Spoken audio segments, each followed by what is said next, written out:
Weight loss कोई कर रहा है, आपके जिम में कोई वेट लॉस के लिए आ रहा है, तो किसी का वेट लॉस 2 किलो हो रहा है, किसी का वेट लॉस 10 किलोग्राम हो रहा है।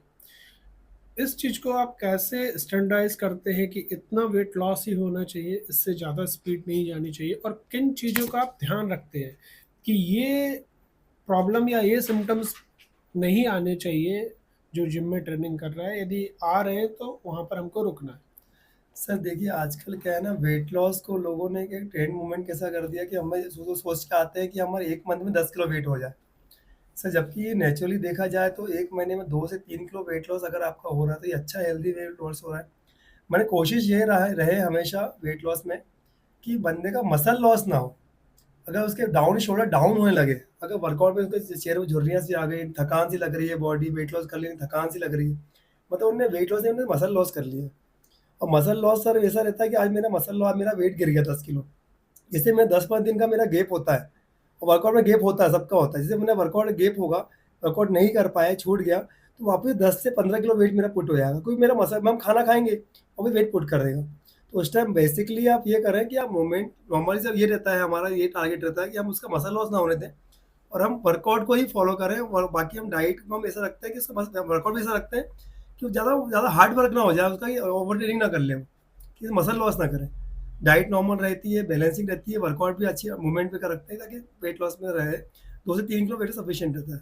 वेट लॉस में हम स्ट्रिक्ट डाइट फॉलो करते हैं, तो कभी कभी क्रेविंग भी होती है हाँ सर। लड़कों को कि नहीं आज बहुत खाने का मन हो रहा है, तो उस क्रेविंग को कंट्रोल करने के लिए आप लोग कुछ एडवाइस देते हाँ हैं? सर, सबसे बड़ा रीज़न सर ये है, आजकल क्या कर रहा है सर, यहाँ ज़्यादा लोग यही करते हैं कि दिन भर भूखे रहेंगे। अब दिन भर हम भूखे रहे कि हमने यार नहीं, हमें कार्ब्स नहीं खाने हैं, हमें सर ने मना किया कार्ब्स खाने का, आज हम वेट लॉस करेंगे, हमारा वेट लॉस का टारगेट है, हमें वेट लॉस करना है। तो दिन भर भूखे रहते हैं, लेकिन शाम को ऑटोमेटिकली हमको क्रेविंग होती है कि नहीं, हमें जो चाहे वो खा लो। सर सबसे इसका ये रहता है, रीज़न ये है कि आप दिन में अगर कार्ब खा रहे हैं, अगर वेट लॉस में भी अगर दिन में आप कार्ब खा रहे हैं और लंच तक आप कार्ब्स खाइए, लंच के बाद जब शाम होती है, तब जब उस टाइम हमारा बीएमआर लेवल स्लो होता है, शाम के बाद हमारा बीएमआर लेवल स्लो होता है, तो उस टाइम पे आप कार्ब ना खाएँ। उसमें मूवमेंट कैसे क्या होता है, अगर मैं दिन में मैंने कार्ब लोड कर लिया, तो बॉडी को ऑटोमेटिक उनके कार्ब मूवमेंट हो जाता है, फिर वो क्रेविंग होगी नहीं आपको। अगर हम दिन में अगर हम कार्ब नहीं खाएँगे, तो ऑटोमेटिकली हमें शाम को फिर क्रेविंग होगी कि हमें जो मिल जाए वो खा लेते हैं। Very true. तो भूखा नहीं रखना है खुद को, भूखे नहीं रखना कि है। बहुत तेज भूख की तरफ नहीं बढ़ना नहीं, है, नहीं। कुछ कुछ लेते रहना है, आप और हर उसमें भी प्रोटीन और प्रोटीन और फाइबर ज्यादा फाइबर लाना ज़्यादा है। इंक्लूड करना है, अगर वेट लॉस है तो। और कार्ब लेना है तो स्टार्ट ऑफ द डे में ले डे लिया में लें, जाए, हाँ। उसको नाइट तक वेट ना नहीं, करवा नहीं, जाए, अदरवाइज क्रेविंग आ क्रेविंग जाएगी। आने लगती है। नए बच्चे जिम में ज्वाइन करते हैं जिनको बहुत ज़्यादा कुछ आइडिया नहीं है, और मन भी उनका थोड़ा सा चंचल होता है, शैतानी करने हाँ, वाला मन हाँ। होता है। तो जिम में इंजरीज क्या देखने को मिलती है? मोस्ट कॉमन इंजरीज जिम के अंदर क्या होती है? सर आजकल क्या है, बच्चे जब आते हैं जिम में तो वो न यूट्यूब या इंस्टाग्राम देख के आते हैं। तो सोचते हैं कि जिनने मैंने जो इन्फ्लुएंसर होते हैं वो देख डालते हैं कि इस वर्कआउट से ही आपकी बॉडी बनेगी। तो वो नए-नए वर्कआउट को सोचते हैं हम भी ये वर्कआउट करें, इससे हमारी बॉडी ग्रोथ करे, और उनको जो प्रॉपर पोस्चर उनके होते नहीं है। सर क्या होता है, जो इन्फ्लुएंसर होते हैं वो दिखा रहे हैं कि हमें इससे वर्कआउट करने से बॉडी बनती है, तो उनको काफ़ी टाइम हो गया है। किसी भी एक वर्कआउट से कभी बॉडी शो नहीं होती कि एक वर्कआउट से बॉडी बन जाए। पूरी मसल ग्रोथ करनी पड़ती है उसके लिए। वो डेडलिफ्ट, जैसे डेडलिफ्ट दिखाते हैं कि डेडलिफ्ट हेवी वेट से करेंगे मसल बिल्ड होगा। देखिए, हेवी डेडलिफ्ट करने से पहले आपको बेसिक डेडलिफ्ट को पहले करना ज़रूरी है। तो हेवी वो बेसिक डेडलिफ्ट ना करके डायरेक्ट हेवी वेट पे चले आते हैं, जिससे उनको इंजरी हो जाती है, लोअर बैक की इंजरी हो जाती है, शोल्डर में इंजरी हो जाती है। तो ये मूवमेंट बहुत से देखने को मिले हैं सर। लोअर बैक में गैप आ गया, स्लिप डिस्क की प्रॉब्लम हो गई, सब बहुत चीज़ें रहती हैं ऐसी। तो हेवी वेट ना, नए बच्चों को हेवी वेट ना करके सही पोस्चर, सही राइट मसल पे कॉन्टैक्ट करना चाहिए। जोश नहीं, होश से काम लेना यस चाहिए। सर। जब भी कोई नया बच्चा जिम जाता तो बहुत सारे सपने लेकर वो कि अपने आप को बड़े बड़े एक्टर से कंपेयर करके, और जो इंस्टाग्राम पर जो यस सर। आइडलिस्टिक बॉडी चल रही है उसको देख कर जाता है। तो उसके दिमाग में क्या मिथ रहते हैं कि हम 5 दिन जिम जाएंगे और बॉडी ट्रांसफॉर्मेशन स्टार्ट हो जाएगा, इस तरीके के क्या क्या मिथ रहते हैं उसके लिए? सर बहुत से बच्चे सोच के जाते हैं कि आज हमने जॉइन करा, 1 महीना हमारी बॉडी अच्छी हो जाएगी, हमारे मसल्स दिखने लगेंगे।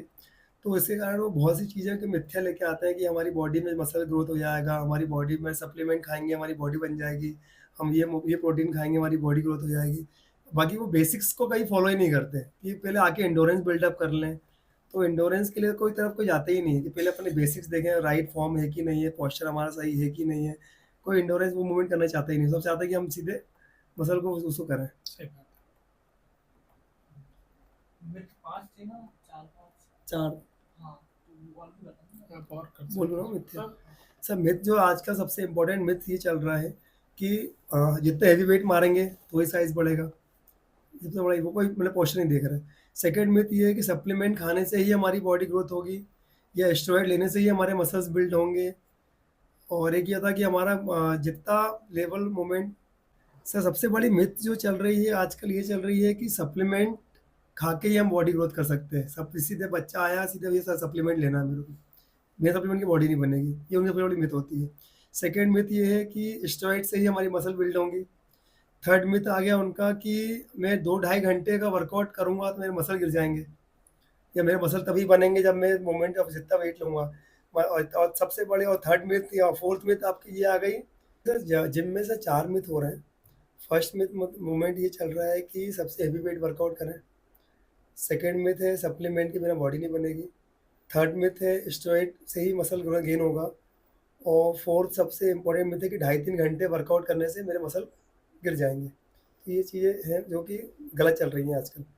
हमारे एक साल में 12 महीने होते हैं Yes. और हर महीने का अपना मूड होता है। जब दिसंबर आता है, जनवरी आने वाली होती है, दिसंबर ख़त्म हो रहा होता है, तो कई सारे लोग अपनी डायरी में लिख लेते हैं कि जिम स्टार्ट करेंगे, बॉडी बनाएंगे। तो जिम के अंदर किस तरीके से आपको वो नया क्राउड दिखता है क्या जनवरी के महीने हाँ में? सर, जनवरी में ज़्यादा क्राउड आता है। फरवरी में क्राउड थोड़ा कम हो जाता है, मार्च में और कम हो जाता है और धीरे-धीरे आते-आते फिर जो आए थे, वो ये सोचते हैं कि फिर नेक्स्ट जनवरी फिर से हम जॉइन करेंगे। फिर नेक्स्ट जनवरी फिर से जॉइन करके आते हैं कि आज इस बार फिर हम करेंगे, अब इस बार हम फिर नए रूटीन के साथ आएँगे कि हम वर्कआउट करें। तो वो जो डायरी का लिखा हुआ है वो जिम में भी वो कुछ समय के लिए वो दिखता है। दिखता है सर। जिम का टाइमिंग कई लोग ऐसा होता है कि सुबह ऑफिस जल्दी जाना होता है या स्कूल जी, जाना जी। होता है या कॉलेज जाना होता है, तो सुबह जिम नहीं जा पाते, वो लोग फिर इवनिंग में जिम जाते हैं। कुछ लोग ऐसा है कि खुद का ही बिजनेस है, 11 बजे तक जा रहे हैं, तो सुबह बिजनेस का उतना हरी नहीं रहता, सुबह चले जाते हैं जिम। तो ये सुबह के जाने वाले और शाम के जाने वाले में कितना फर्क होता है और कब जाना चाहिए आइडियली? सर देखिए, ज़रूरी नहीं है कि मॉर्निंग में वर्कआउट करने से ही बॉडी ग्रोथ करेगी या इवनिंग में। जब आप जिस टाइम आपकी बॉडी ज़्यादा हेल्दी फील करे, तब आप वर्कआउट करें। उस टाइम आप वर्कआउट करें, चाहे वो मॉर्निंग चाहे इवनिंग कभी भी कर सकते हैं। बहुत अच्छी बात बताई आपने। जब आपकी बॉडी एनर्जेटिक और अच्छा तब उस महसूस टाइम आप करे, वर्कआउट करें। तब आप वर्कआउट करें। अच्छा सूरज जी, जिम में भी रोमियो जूलियट काफ़ी होता है, जी सर। राइट? और इनफैक्ट एक बड़ा मोटिवेशन रहता है 20s में कि हमें जिम ही जाना जिम इसलिए जाना, है कि हमें गर्लफ्रेंड को खुश गर्लफ्रेंड करना खुश है। रहे। तो ये जो है, या फिर गर्लफ्रेंड बॉयफ्रेंड एक साथ जिम ज्वाइन करते हैं कई बार, जी, जी।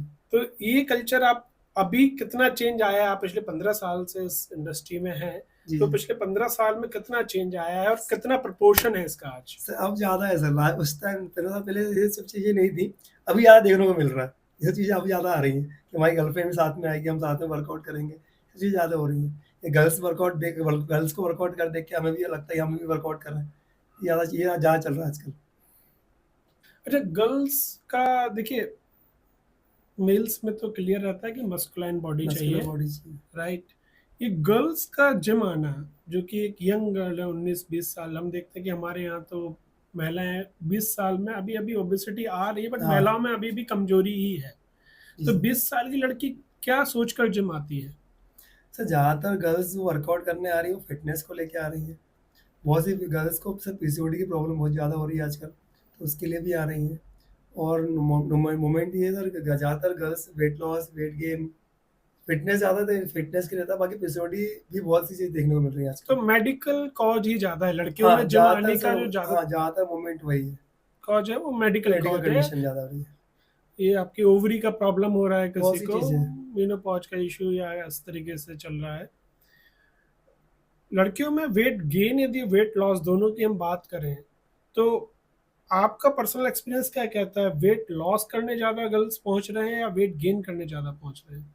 सर ज़्यादातर तो वेट लॉस के लिए आते हैं, वेट लॉस के लिए, ज़्यादातर वेट लॉस वेट गेन के लिए भी रहते हैं, लेकिन नॉर्मली ज़्यादा देखा जाए वेट लॉस ज़्यादा रहता है। वेट लॉस ज़्यादा रहता है। तो इन केसेस में कई बार ऐसा भी होता होगा कि डॉक्टर के पर्चे भी रहते होंगे, मतलब सेम टाइम वो डॉक्टर को भी कंसल्ट कर रही होती होंगी। हाँ, बात करते हैं डॉक्टर से, बात डॉक्टर भी सजेस्ट करते हैं कि आप वर्कआउट करिए।